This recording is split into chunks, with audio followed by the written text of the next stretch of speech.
Beautiful. నిన్న భోగి మంటల వెలుగులో నువ్వు చాలా చాలా బ్యూటిఫుల్గా ఉన్నావు. అస్సలు మర్చిపోలేకపోతున్నాను.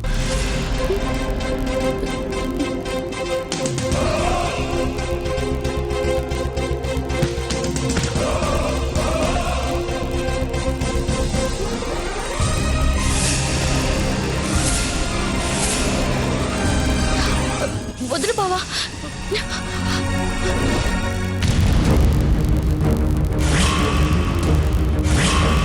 గ్రానికి తెలిస్తే అమ్మో. కమలే కమలాలయం ప్రసేద ప్రసేదం శ్రీం హ్రీం శ్రీం ఓం మహాలక్ష్మణ్ నమః. ఓం పద్మాసనే పద్మకరే సర్వలోకైక పూజితే నారాయణ ప్రియే దేవి సీతాత్మసర్వదాం క్షీరోదార్ణవ సంభూదేం కమలే కమలాలయం సుస్థిరాం నోమి విజేతాసురాసు లక్ష్మీదేవతాయ నమః. సర్వమంగళే దేవి వాం సుప్రీతాత్మసర్వదా.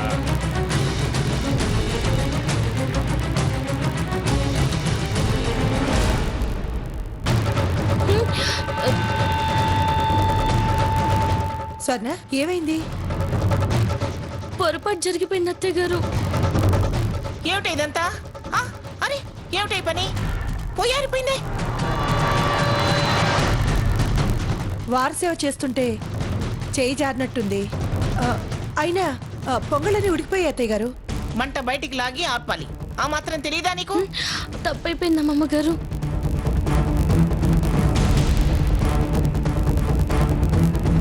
తిన్నగా ఉండవు, ఎప్పుడు ఏదో ఒకటి చేస్తావు.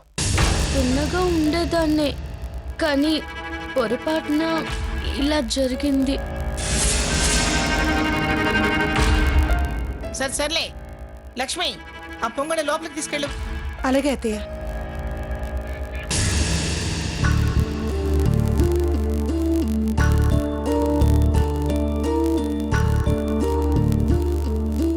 ఏమైంది?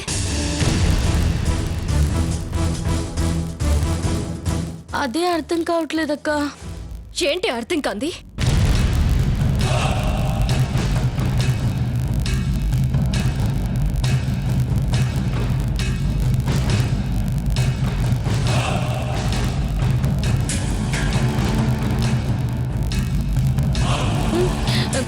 చెయ్యిలా జారిందా అని ఆలోచిస్తున్నాను. చాలే, నీ టైం బాగుంది. లేకపోతే అమ్మమ్మ గారు కొరకాస్తో వాత పెట్టేది. ఇకరా.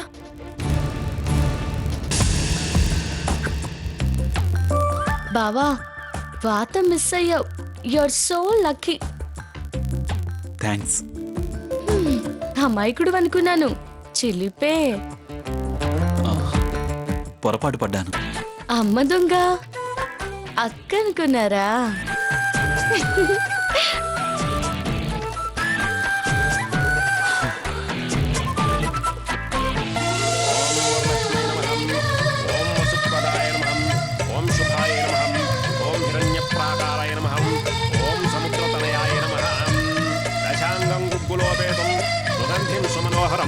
అమ్మా, అందరూ నమస్కారం చేసుకోండి అమ్మా. నైవేద్యం సమర్పయామి.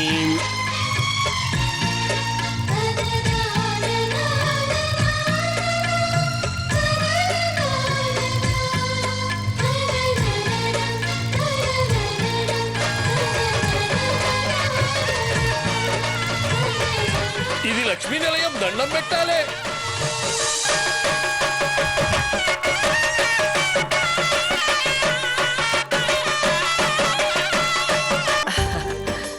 ఆహా, శుభం. పూజ ముగిసింది, బసవన్న వచ్చాడు.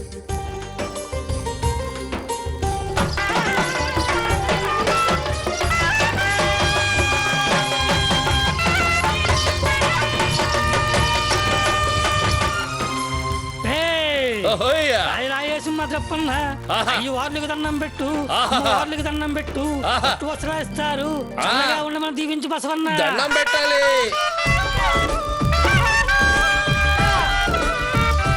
ఓహో, చల్లని సూపు గల తల్లి, చక్కని మహారాజు, ఎవరైతే ఇంట్లో ఉన్నారో ఆర్ని నువ్వు దీవిస్తావా? దీవిస్తావా బసవన్న ఇవాళ అయ్యగారు అమ్మగారు మన ముందుకొస్తారు. ఆహాహా. లక్ష్మీదేవి కొలువైన ఇల్లు అయ్యవారు మహారాజు అవును. సల్లంగా ఉండాలి. ఆహాహా. అమ్మగారు అదిగో వస్తున్నారు. ఇదిగో వస్తున్నారు. చూసింటివా బసవన్న? సంకురాత్రి పండగ అంతా వచ్చేస్తున్నది. అమ్మవారికి దండం పెట్టు, పెద్దమ్మవారికి దండం పెట్టు. ఆ.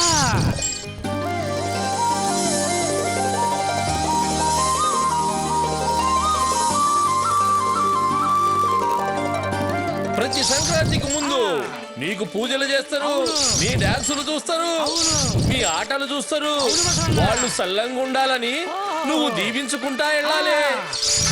నీకు పూజలు చేస్తారు, నీకు పుణ్యం చేస్తారు. నువ్వు తిరుపతి బసవన్నవేనా, మహానందీశ్వరునివేనా, ఆ ముక్కంటి బసవన్నవేనా, నీ భార్య సీతమ్మేనా, నువ్వు రామునివేనా? ఆ ఏసేయాలా ఏసేయాలా ధర్మ కుర్సీ ఏసేయాలా, ఏసేయ్ ఏసేయ్ ఏసేయ్, ఆ ధర్మ కుర్సీ ఏసేయ్. అదే ఆ.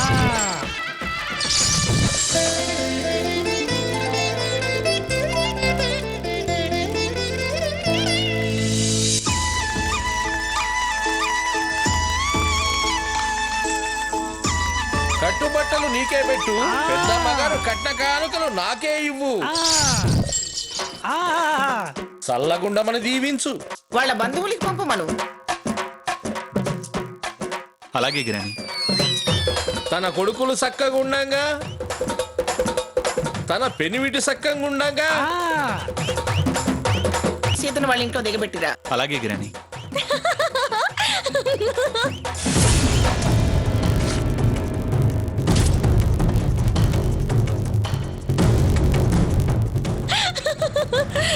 ఏయ్, ఏమిటది? ఆడపిల్లలు అతిగా నవ్వకూడదు. నవ్వే ఆడదాన్ని ఏడ్చి మగాన్ని నమ్మకూడదంట. అమ్మగారి ముందు బాగా ఆడు. ఆడాలి నువ్వు. చాలే, నువ్వు పాడిందే అది ఆడింది. చాలే. లక్ష్మి, నువ్వు వెళ్ళి ఆ డబ్బులు అవి తీసుకెళ్లి వాళ్ళకి ఇచ్చేయి. ఆ పిండి వంటలు కూడా తీసుకొచ్చి వాళ్ళకి ఇవ్వు. అలాగే అత్తయ్య. బసవన్న వింటున్నావా? వాళ్ళ కుమారుల్ని, వాళ్ళ కుమార్తెల్ని, వాళ్ళ పిల్లల్ని అందరినీ చల్లగా ఉండమని దీవించు బసవన్న. నీకు దానం చేసే వాళ్ళు కనిపిస్తున్నారు కదా పుణ్యాత్ములు. అమ్మ వారికి నమస్కారం పెడతావా? అయ్య వారికి నమస్కారం పెడతావా? వాళ్ళ పిల్లలకి నమస్కారం పెడతావా? వాళ్ళు చల్లగా ఉంటేనే మనము చల్లగా ఉంటాము. చల్లగా దీవించి చూడు బసవన్న. సీత, అవి వాళ్ళకిచ్చి పంపించేయి.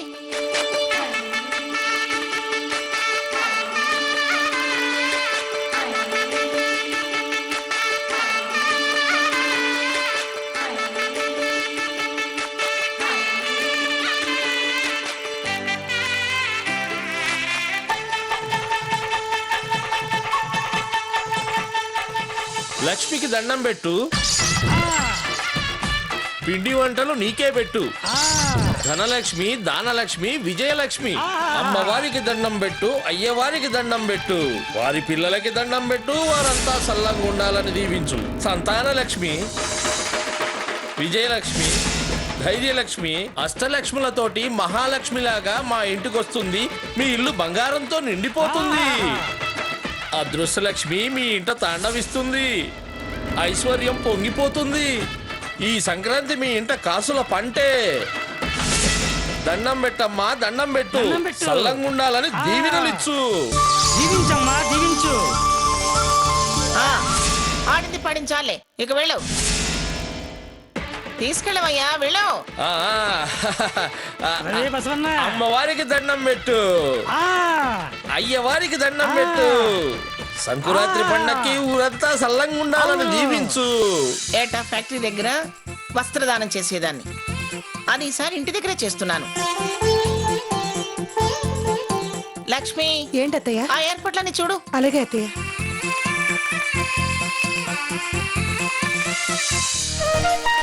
నమస్కారం అమ్మ.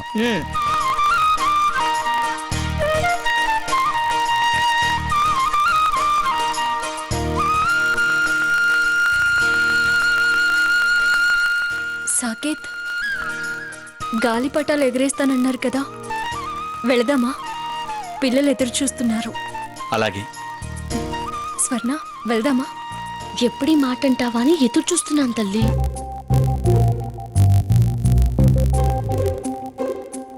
అమ్మమ్మ గారు, ఏమిటి? పిల్లలంతా గాలిపటాలు ఎగరేస్తున్నారంట. రమ్మని ఫోన్ల మీద ఫోన్లు చేస్తున్నారు. అలాగా? సరే, మీరు వెళ్ళండి, వీళ్ళు తర్వాత వస్తారు. నువ్వు వెళ్ళు సీత, నేను తర్వాత వస్తాను.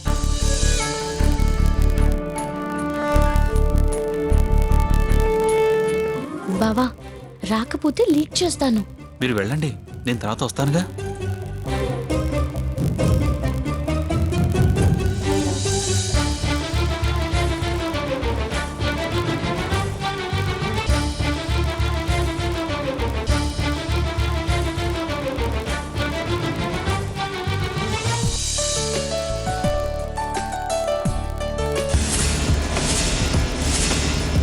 సావిత్రి, ఏమిటి మీకు ప్రత్యేకంగా బొట్టు పెట్టి పిలవాలా? రండి. మాకు దానాలు ఇస్తారా? కొత్త బట్టలు. కొత్త పాతో దానమేగా. బుద్ధి లేని మాటలు మాట్లాడుకు నువ్వు. హ, నా చేత్తో అందుకోవడానికి అదృష్టం ఉండాలి, అదృష్టం. సావిత్రి, రా. పదక్క.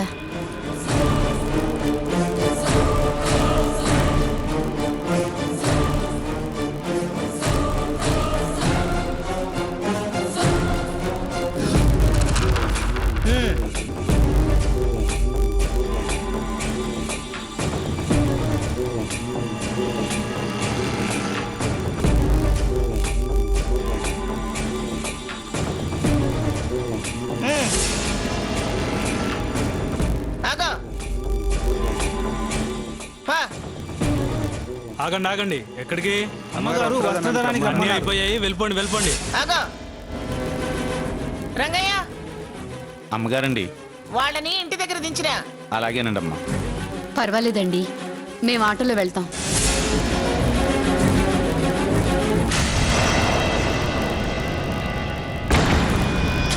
వెళ్ళమని చెప్తున్నాగా, వెళ్ళండి. ఆగండి. పా. ఆగండి ఆగండి, ఎక్కడికి? అమ్మగారు వస్త్రదానానికి అన్నీ అయిపోయాయి, వెళ్ళిపోండి వెళ్ళిపోండి. ఆగో. రంగయ్య, అమ్మగారండి. వాళ్ళని ఇంటి దగ్గర దించిరా. అలాగేనండి అమ్మా. పర్వాలేదండి, మేము ఆటోలో వెళ్తాం.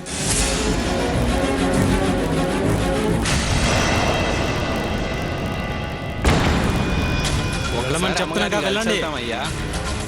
ఆగండి. ఏంటి సావిత్రక్క? దానం అంట, దానం. ఎవడికి కావాలి? ఇచ్చే సావిత్రక్క.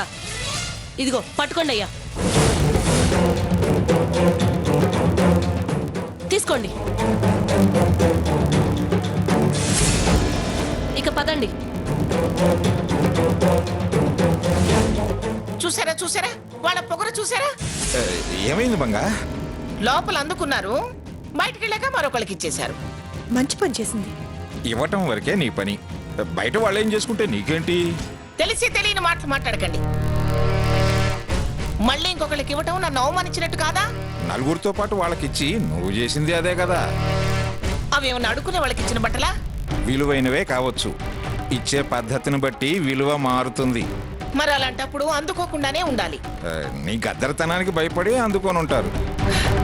వచ్చిన పేరు ఎలాగూ వచ్చింది, వాళ్ళని ఊరికే వదలను. సాకేత్, సాకేత్. వాడు బయటికి వెళ్ళినట్టున్నాడు. రంగయ్య, అమ్మా. కార్తీ, అలాగేనమ్మా. మంగ, మీరు ఆగండి. మంగ మంగ మంగ నువ్వు పో. మంగ మంగ.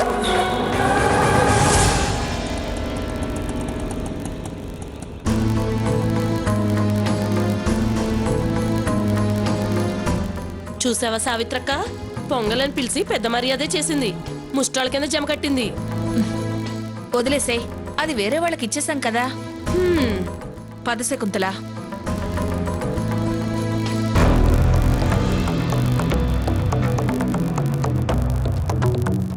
సావిత్రి,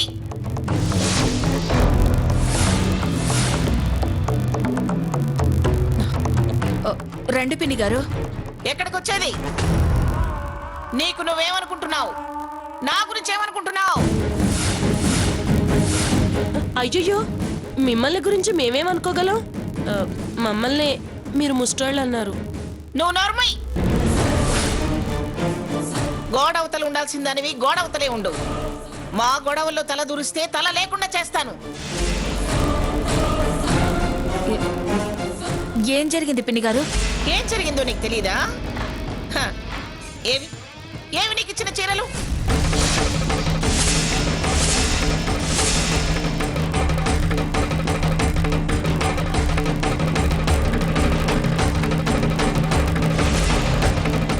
పండక్కొచ్చారు కదా అని నేను చీరలు పెడితే అవి నాకు మా ముందే మరొకరి చేతుల్లో పడేసి వస్తారా?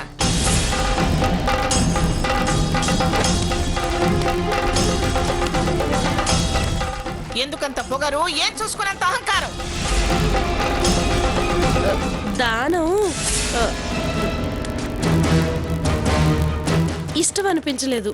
నిన్ను మూసుకో అన్నానా? హ్మ్. మా ఇంటి ఎంగిలి మెతుకులు ఏరుకుని తినే కాకి విలువ చెయ్యని దానివి నువ్వు. ఏమిటై నీ కాగ్గోలా? ఎవరికి ఏమి ఇవ్వాలో తెలియని దాన్నా నేను? ప్రతి సంవత్సరం మా ఫ్యాక్టరీలో పనిచేసే అందరికీ వస్త్రదానం చేయడం నాకు అలవాటు. పని వాళ్ళకి అక్కడ ఏర్పాట్లు అక్కడే చేశాను. కొంతమంది ముఖ్యమైన వాళ్ళకి ఇంటికి పిలిచి బట్టలు పెట్టాను. అదే మేనేజర్ క్యాడర్ వాళ్ళకి భార్య పిల్లలతో ఇంటికి పిలిచి చక్కగా మర్యాద చేశాను. దానం అన్న మాట మీకు నామర్తగా అనిపించిందా? అంతేనా? కానీ నా దృష్టిలో, తీసుకున్న వాళ్ళ దృష్టిలో పండగ సందర్భంగా ఇచ్చిన పెట్టుబడులు అనుకుంటారు. మురిసిపోతారు. కానీ మీరు ఇసిరి పారేసి వచ్చారు. పిన్ని గారు, పిలవకు సావిత్రి, అలా నన్ను పిలవకు. దానం అన్న మాట మీకు నామర్తగా అనిపించిందా? అంతేనా? కానీ నా దృష్టిలో, తీసుకున్న వాళ్ళ దృష్టిలో పండగ సందర్భంగా ఇచ్చిన పెట్టుబడులు అనుకుంటారు. మురిసిపోతారు. కానీ మీరు ఇసిరి పారేసి వచ్చారు. పిన్ని గారు, పిలవకు సావిత్రి, అలా నన్ను పిలవకు. ఆ పిలుపుకు నిజంగాను విలువిచ్చేదానివి అయితే అలా చేసి ఉండేదానివి కాదు.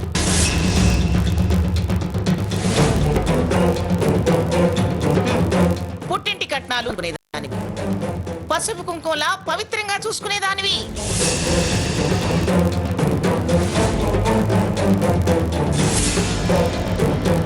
పిన్నమ్మ గారు, ఏదో ఆవిడ అంది కదా అని మేము ఆలోచించకుండా అలా చేశాం. క్షమించండి. ఆవిడెవరు? ఆవిడకి మనకి సంబంధం ఏమిటి? మీకు వాళ్ళకి పొత్తు గోడ తప్ప మీకేమైనా చుట్టరిక ఉందా? అమ్మా, జరిగింది అర్థమైంది. వాళ్ళు చేసిన దానికి మమ్మల్ని క్షమించండి. ఎలా ఎలా క్షమించమంటావు?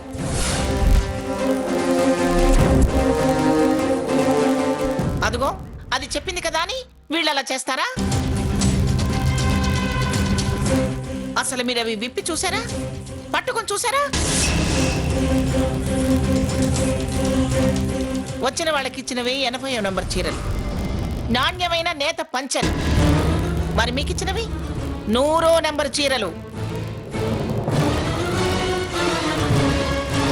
ప్రతి ఏడాది మా చీరాల కార్మికుల చేత స్పెషల్గా నేయించి లక్షలు ఖర్చు పెట్టి తెప్పించాను. వాళ్ళకి అంతో ఇంతో సాయంగా ఉంటుందని ఇక్కడ వీళ్ళు సంతోషపడతారని. 100వ నెంబర్ నేత చీర అనవసరంగా తొందరపడి చేజార్చుకున్నానే. చూడు, అటు ఒకసారి చూడు, దాని ముఖం ఒకసారి చూడు. ఎలా నాలుగు ఖర్చుకొని చీరిపోయిందే అని ఎలా ఫీల్ అవుతుందో. అది ఫీల్ అయినా నాలుక తెగినా దానింటికి అది వెళ్ళిపోతుంది. మరి మీరు నా ఇంటికి రాక తప్పదుగా.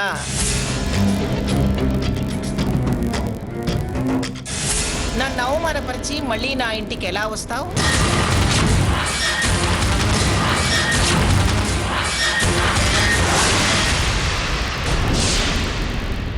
గ్రానీని ఎవరైనా హర్ట్ చేస్తే నేను ప్రశాంతంగా ఉండలేను. నువ్వు కాంప్రమైజ్ అవ్వక తప్పదు. తను మాత్రం కాదు. నా మాటకు అంగీకరించి నాతో ప్రయాణం చేస్తానంటేనే మన పెళ్లి.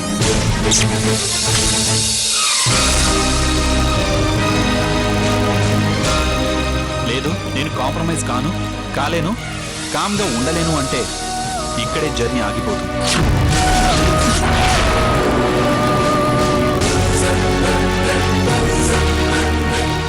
చెప్పు సీత.